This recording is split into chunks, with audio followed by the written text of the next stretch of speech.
My name is Itzik, and this is my colleague Tomer, and we're going to present to you here tonight about software update exploitation.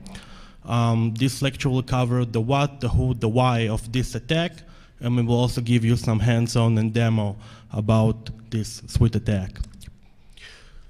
Okay, so updates. I guess everybody heard about software updates. It ain't nothing new. Your application, my application, everybody does updates these days. Over the time, different updates techniques. You can see here below some of the favorites update methods.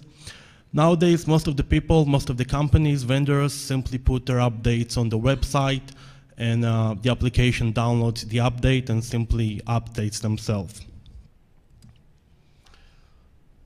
The reason we picked an update is because the scenario which an update takes place is very ideal and comfortable for exploitation.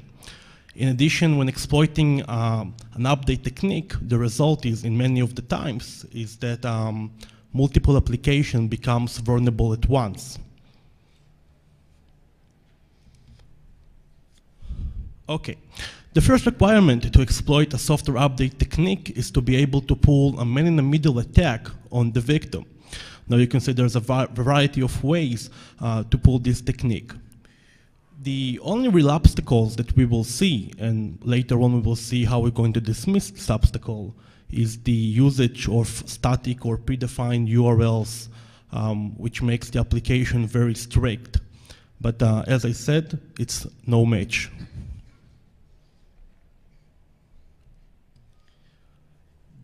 The second requirement to exploit a software update technique is to know the dialect between the update technique, the update agent and the update server. Now this is a very specific information, and it's been conducted and gathered per application. What you see over here is a very generic dialect that we've picked up from a survey. The first one, as you can see, is composed from two interactions.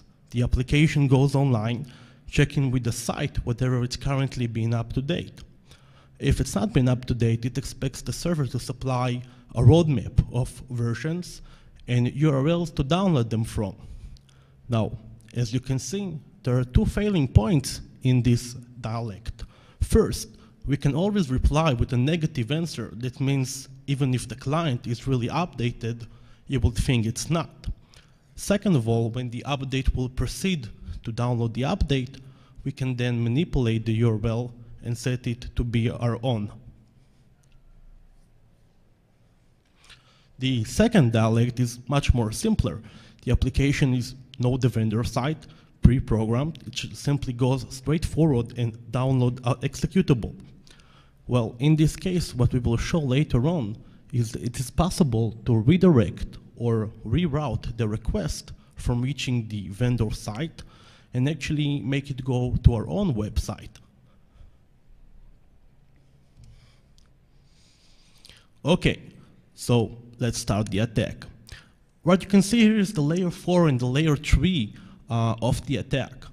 On the layer 3 basis, we're not doing anything interesting, simply inverting the IP addresses.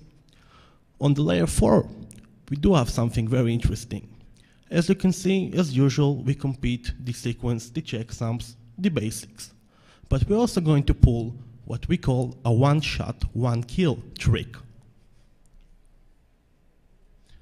The one-shot, one-kill trick is implemented in TCP. And the idea is that most of the updates dialects takes place within a single packet frame, which means for us, it only takes to transmit one packet to the victim, and we will push aside the real server. Now, as you can see, we are going to activate the push, ACK, and fin bits. The push and ACK is used to transfer the information to the application, but the fin is to state that the application has finished talking, no more information to be sent. What it will happen as when the real server will wake up and give the reply. I recall that is a man in the middle, and we're actually going to perform it on a Wi-Fi environment. We cannot actually mute the server for real. It will come back with an answer. But since we've signaled the fin bit, the retransmission or the server actual reply will be disqualified as TCP out of state. So this is our idea for a one-shot, one-kill. On a much higher scale, what we saw is most of the applications are actually using HTTP to conduct their business. This makes an update just a regular HTTP transaction. Here you can see a list of a very popular and common interactive in HTTP. For instance, the client accessing a document, perhaps an XML or an RNI. The result is this: a client expects some kind of a roadmap with versions, with URLs to download from. We can counter this or poison this by supplying our own document, which will of course be malicious with a malicious URL included. We can see that when the client proceeds into downloading the file directly, regardless for anything, we can do a nice trick, and is to basically counter it with an HTTP 302 response. Now, HTTP protocol supports redirection on the fly. It supports load balancing and transparent operations. So when the application actually accessing a file, trying to download it, will actually redirect the request saying that the file exists, merely just on another different server. A demo of this attack will be presented later, and you will see for yourself. Either way, the server will be muted. As explained in the layer 4 technique, we have nothing that we can add on this layer to basically overrun the server reply, of course.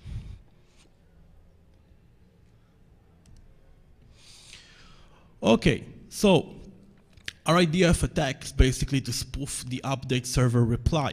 We're going to do it by pulling a man-in-the-middle attack on the victim, and in the right moment, we're going to inject a single packet, if possible, that will contain a document that says a newer version available, this is the URL for it, or B, we will try to redirect or relocate download from taking place on the vendor side to take place on our malicious repository.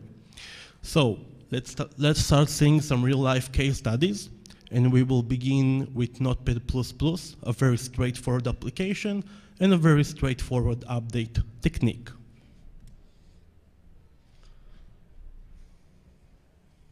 The application begins by performing a very simple GET query. You can see that the application actual version is being passed as a URI parameter for .9.2. The application expects an XML from the server stating whether there's a higher version to update, and if there is, which URL it should be taken to download it. So when we know about this and we know how the XML look like, it's very easy for us to generate on the fly such an XML with the response, with the proper format and syntax, basically stating A, there's a higher version, and we can easily compete a higher version from the current performed URI pass parameter. Second of all, knowing that we can cause an update to take place, we can also set the URL to be anywhere in the world. In that case, we will of course take it home to our malicious server. So, what's the result? The result is a very naive application doing a very naive approach, just trying to see whether there is a new version available. It ended up downloading a malware on the updated computer, and it did so quite fast.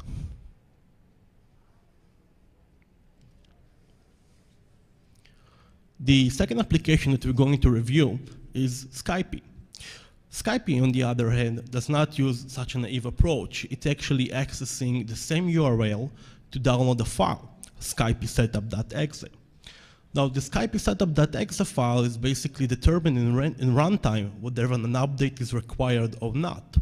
So we cannot stop Skype from making the download, and we cannot actually make Skype make the download from a different location. We have to actively work against download. So in this very specific case, and in the case where the application goes straight forward, head in the wall, don't care, don't ask, to a website, what we're going to do is we're going to counter this action with HTTP 302 response code. The HTTP 3 response code allows us to basically define a new location where the resource is being located.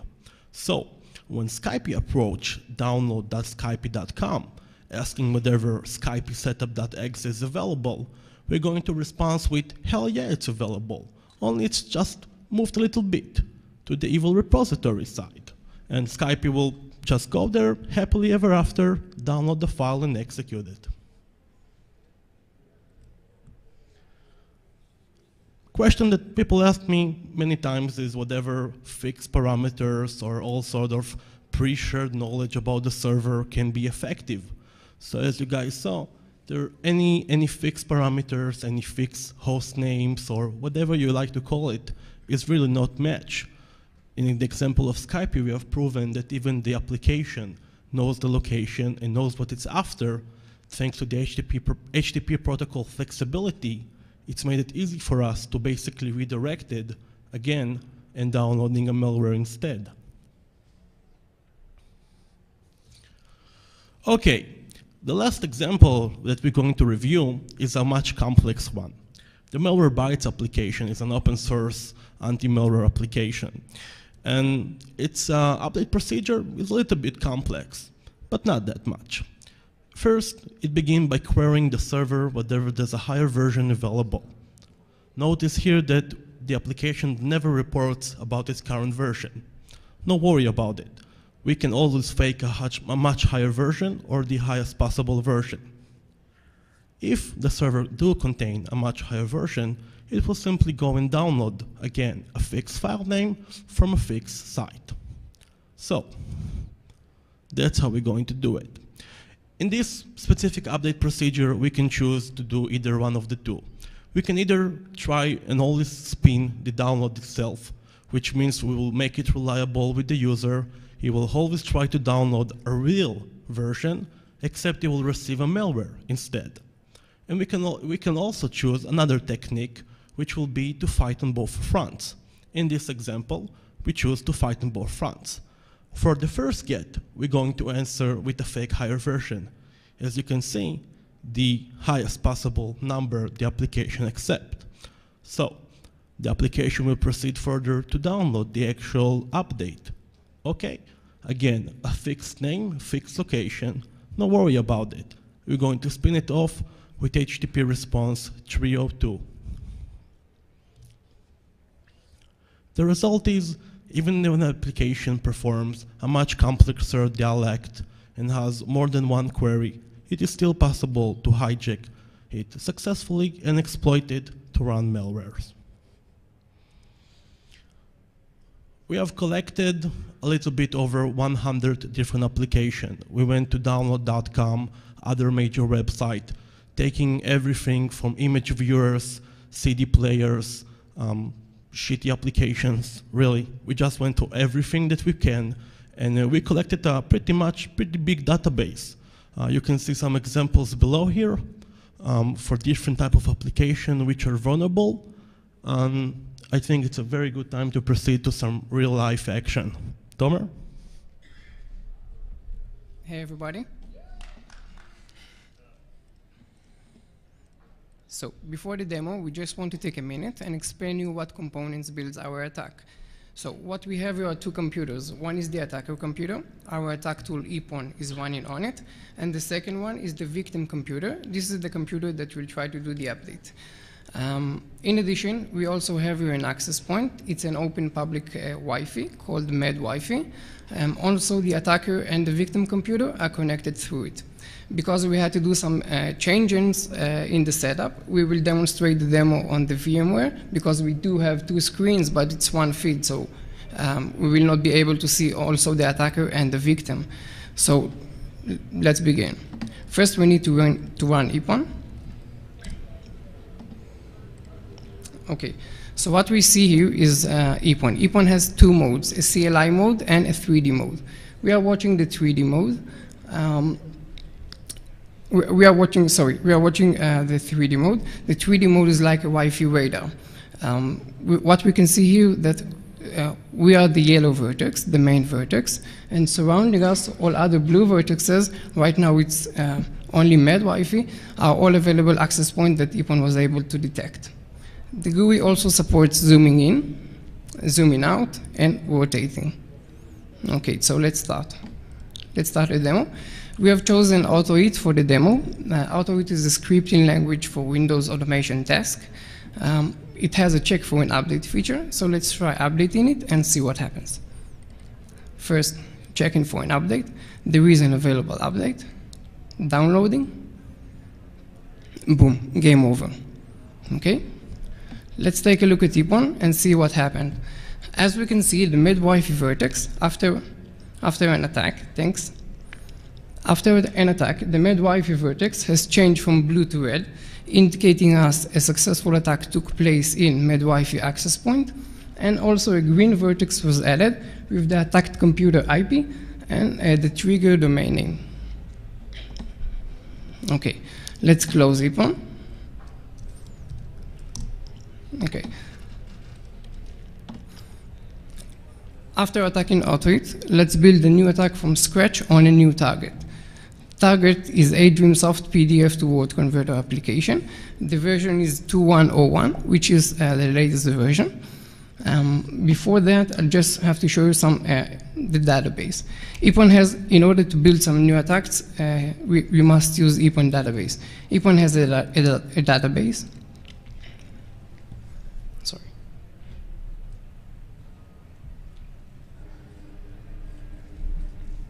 So EPON has a database. It's actually an XML document that contains triggers and responses. Here we can see the 200 OK attack and the 302 redirection attack as we talked before. Here we can see the target name. We need to fill the target name. We need to fill the domain name, the path, the attack type, which is 200 OK, and the method is get. Because we are using 200 OK attack, we will also have to add the response. In 302 redirection attack, we do need to fill the domain name, the path, the attack type, which is 302, and the method is get.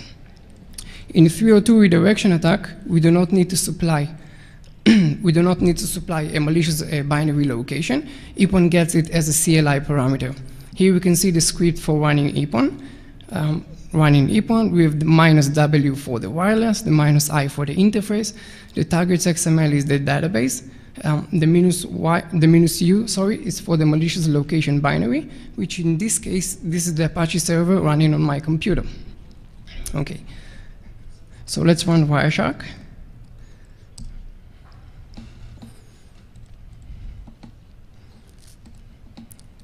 Okay. This is the new target. Let's analyze how it's doing the update. First, we need to run the application. Checking for an update. Okay, we can see that the application shows us that there is no available update. We are using the latest version. Not surprising. Let's take a look at Wireshark to get a better understanding. Let's filter it with HTTP request filter. Here we can see the entire session between the application and the server and the update server.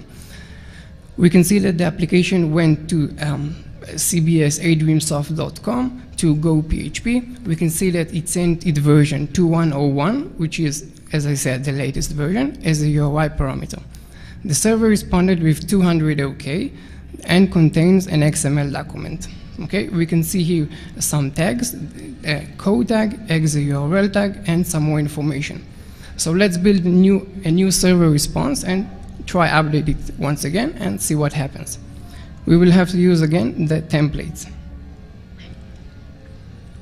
So we will take the 200 OK template. Let's put the name.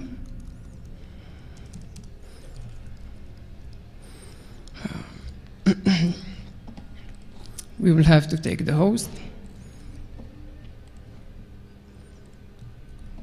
We will have to take the path to the binary, which is go.php. The attack type is 200 OK, and because it's 200 OK, again, we will have to use the response. Just copy the server original response and put it here. Because the server responded with a document which is an XML format, we will have to use the C data. Let's change the code tag from value from 1 to 2, and let's put in here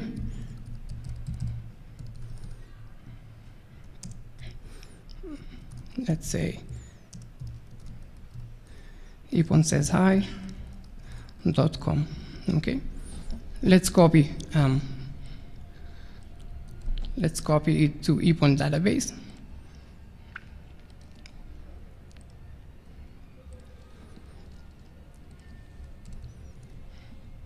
Okay, so what we have here, we have a target name, which is DEFCON. The domain name is cbsadreamsoft.com, go PHP.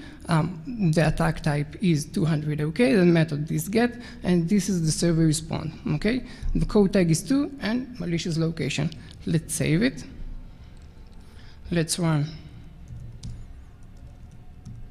epon again. Okay, let's close the application.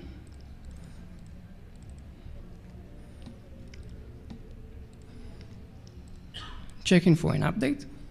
Okay, we can see that now the application thinks that it needs to do the update. I mean, there is an available update and you need to download it from eponsayshi.com. Do you want to do the update? I don't. So let's close the application.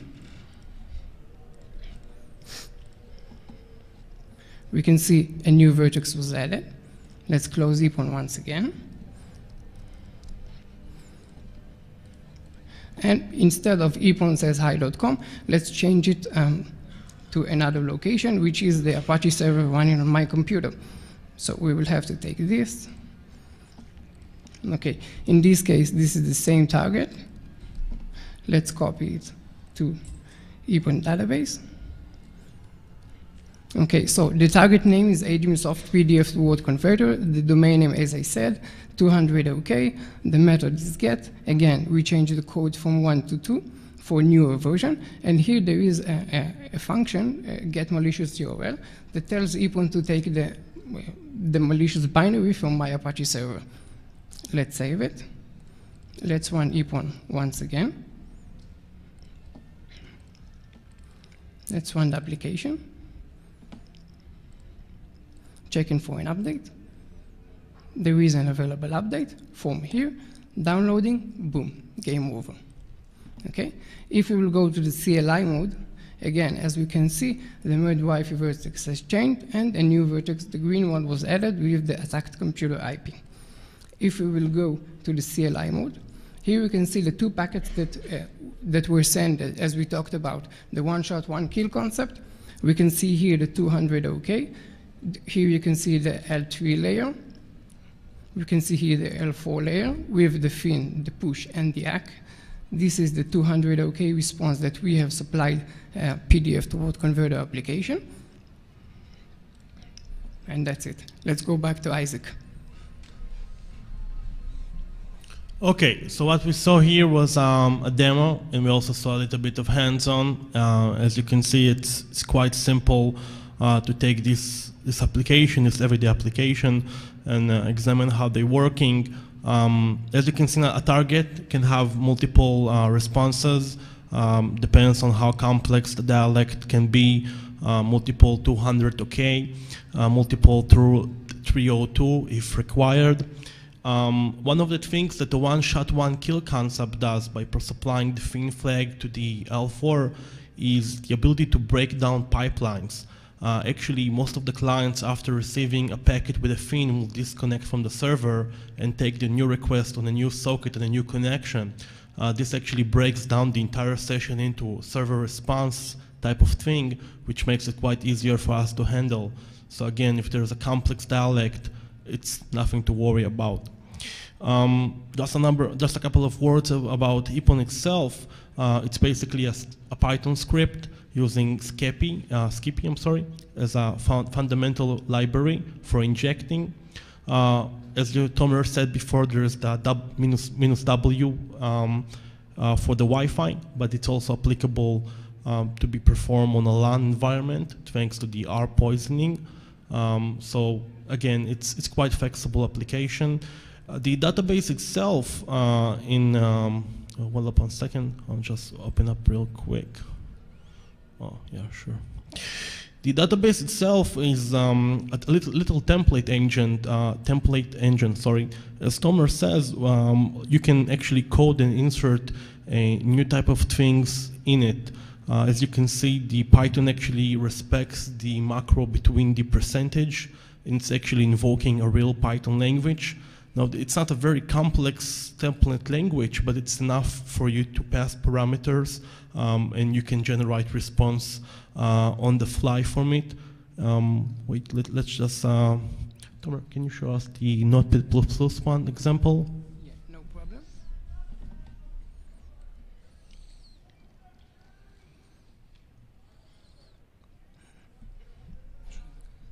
Yeah, so the C data is, of course, to escape the XML within the XML. But as you can see here, we actually compete. We're actually accessing the hash table, which the application performs as a, let's say, the fundamental principle. The HTTP request just simply breaks down every parameters in the request. So you can see that the increased version is basically taking the actual value of the version. Just to remind you that hold up a minute, where's the presentation went? Oh yeah. The .NET++ actually has been kind enough to actually send its own version. So if we want to be actually precise and not just to throw some random figures, it is possible. As you can see, the 4.902. So except we're basically increasing it by 1, making sure it's always will trigger an update. And as you can see, the location in the XML is also a function in the EPON code. It's quite flexible. We try to treat it as generic as possible, so you can extend it to support new functions, new generation of content, and even new protocols if you will encounter. Okay, so let's continue with the presentation and talk about the most obvious obstacle that most people think when they hear about HTTP is, what about SSL? Well, yeah, SSL can update you better, but there's a couple of drawbacks when using SSL. First of all, it's quite expensive for a resource. You cannot use SSL to transfer gigs of downloads. And then again, since most of the vendors presume, if you can try to remember, most of the update application don't actually give you the entire look. You don't see the golden lock. So the vendors allow themselves to fool around with SSL and to provide you only a sense of security instead of a real security. Here you can see some interesting example that we came across of vendors using SSL to update, but only to say so. You can see some cheap solutions like update with self-signed certificate. Yeah, that's gonna help. We even saw one application which was quite interesting. It accepted third-party certificate and didn't actually give a damn about the host name, just wanted to have some certificate. Again, very interesting solution. The result is basically, even though it's conducted through SSL and everything's supposed to be kosher, it's not. We don't support it in EPON as it is, but it won't be so hard to implement to counter this cheap SSL solution. Another attack that me and Tomer came up with, is a little bit on theoretical side here, is that we actually saw that there is no minimum for the cipher suit strength in SSL. I mean, browsers do support some sort of a minimum set for SSL, but this application actually will agree for anything, and they will also agree for a null cipher. Now, it is possible to raise condition the SSL handshake, basically give the server the idea that the client has only a null cipher to offer, and make the server believe the server offers to the client a null cipher. The result will be a legitimate SSL connection negotiated on null cipher. So it's actually doesn't do anything productive. So, is it the end of the world? Apparently not. There are some quite instance and applicable solutions that software vendors can implement, and some of them did implement. Actually, some of the major players, such as Microsoft and Google, did implement digital signatures in their updates.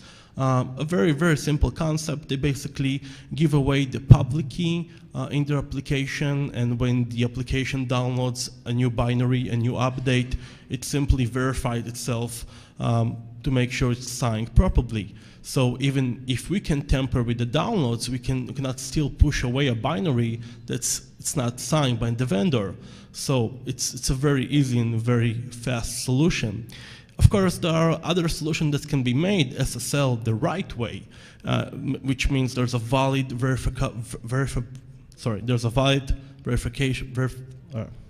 a valid certificate that's actually designed to be for that host name.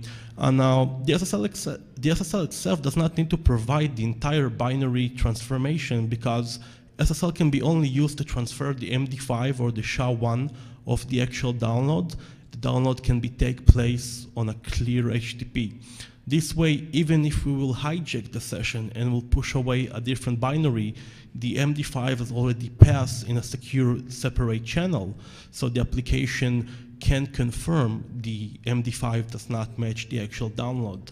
So it's a resource consumptive way, but it's also applicable.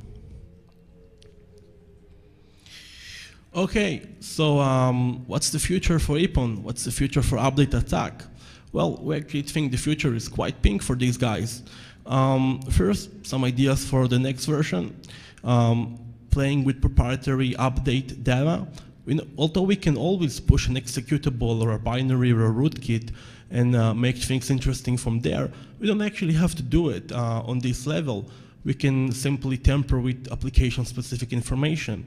Now imagine an application such as a friendly firewall downloading a blacklist of IPs.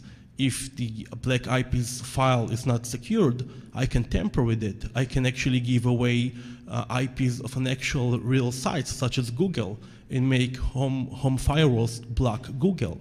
But the most interesting thing that we saw, except again firewalls, snort, and etc., is antivirus walls.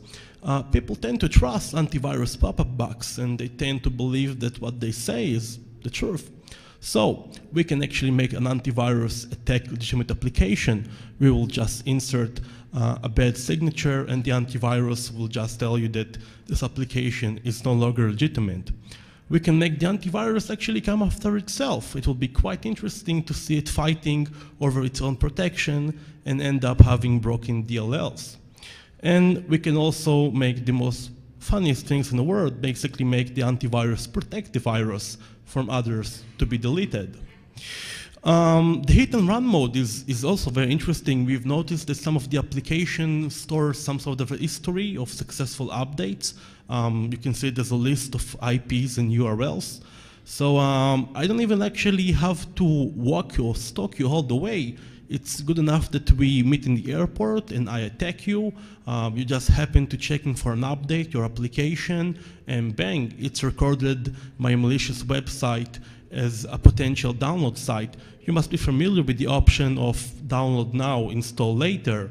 This is exactly the case. You perform the download in an insecure network and you installed it later on in your house, but you're actually installing a malware. So it's the hit and run mode. But I think the most interesting thing that we came up with HIPON is that whatever HIPON does to you, to your application, to your laptop, you can do it to your friends and etc. Because we're not actually relying on any exploit, we're not relying on anything specific. All you have to do is have a Wi-Fi connection and a computer. So imagine that we're sitting in a gate in an airport. Each one goes to his own direction. I'm going to attack some of you will be get infected. When you're coming back to your friends, to your office, to your state, the malware will do the same thing to your environment. It can actually manifest as an airborne virus. It doesn't need any network, it doesn't require any storage. It simply propagates through searching updates in your area, and whatever it's recognized or whatever the update is something HIPON knows how to attack, it will attack and spread forward. So, how about that?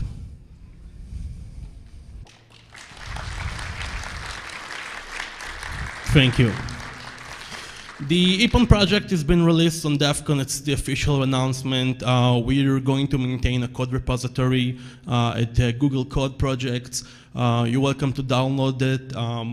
I don't think we're going to actually supply targets, but we will supply some bug fixes and some of the ideas, maybe improve the 3D graphics a little bit. I'm going to get to questions in a minute. Whatever the version you have right now in DEFCON, it's the first version. Just check it out for the newer version. Yes, questions?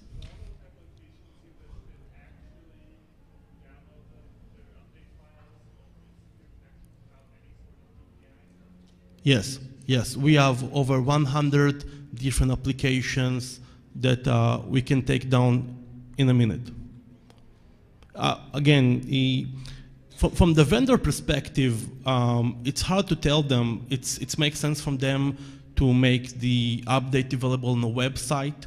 So they actually rely on the infrastructure to be secure. They say, hey, your Bumblebee be in your office, in your home network, but in a public Wi-Fi, such as an airport, McDonald's, coffee shop, they didn't think about that. So yes, most of the vendors didn't pursue further to embedded PKI. Oh, fuck you. Yeah, any more relevant questions? Have you looked at Install Shield? Have we? No, don't think so. I'd recommend looking at CVE number 2008-1093. Install Shield will actually download a VB script from the website and run it. Oh, that's wonderful. Thank you very much. That's a free tip for you guys. Yes. Can you go back to the slide that showed us where to download things? Shouldn't that be HTTPS? It should, yeah, I think. But as I said again, you guys have the real hard copy on your CDs, so no tampering with that. But yeah, it will work for both versions. Any more questions? Thank you very much. For real, it will come back with an answer. But since we've signaled the fin bit, the retransmission or the server actual reply will be disqualified as TCP out of state. So this is our idea for a one-shot, one-kill. On a much higher scale, what we saw is most of the applications are actually using HTTP to conduct their business. This makes an update just a regular HTTP transaction. Here you can see a list of a very popular and common interactive in HTTP. For instance, the client accessing a document, perhaps an XML or an RNI. The result is this: a client expects some kind of a roadmap with versions, with URLs to download from. We can counter this or poison this by supplying our own document, which will of course be malicious with a malicious URL included. We can see that when the client proceeds into downloading the file directly, regardless for anything, we're not doing anything interesting, simply inverting the IP addresses. On the layer 4, we do have something very interesting. As you can see, as usual, we compete the sequence, the checksums, the basics. But we're also going to pull what we call a one-shot, one-kill trick. The one-shot, one-kill trick is implemented in TCP. And the idea is that most of the updates dialects takes place within a single packet frame, which means for us, it only takes to transmit one packet to the victim, and we will push aside the real server. Now, as you can see, we're going to activate the push, ACK, and fin bits. The push and ACK is used to transfer the information to the application, but the fin is to state that the application has finished talking, no more information to be sent. What it will happen as when the real server will wake up and give the reply. I recall that is in the middle, and we're actually going to perform it on a Wi-Fi environment. We cannot actually mute the server. Okay. The first requirement to exploit a software update technique is to be able to pull a man-in-the-middle attack on the victim. Now you can see there's a variety of ways to pull this technique. The only real obstacles that we will see, and later on we will see how we're going to dismiss this obstacle, is the usage of static or predefined URLs, which makes the application very strict. But as I said, it's no match.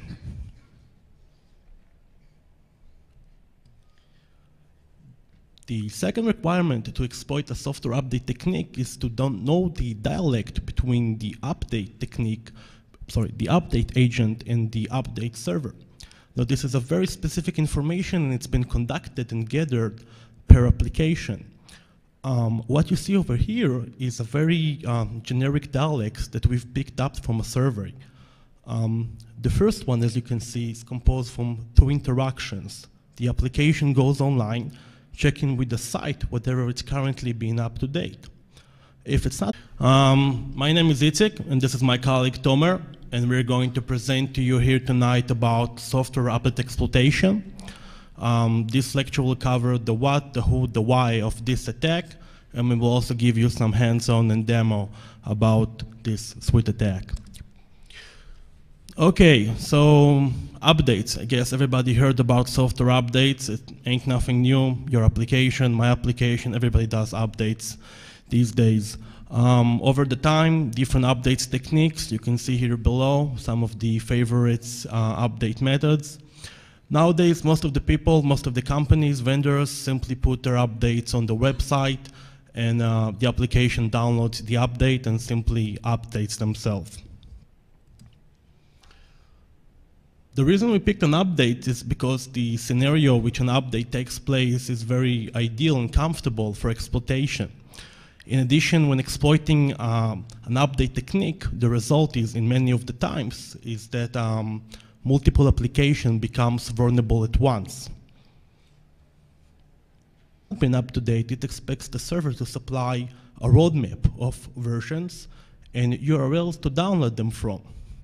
Now, as you can see, there are two failing points in this dialect. First, we can always reply with a negative answer. That means even if the client is really updated, you will think it's not. Second of all, when the update will proceed to download the update, we can then manipulate the URL and set it to be our own. The second dialect is much more simpler.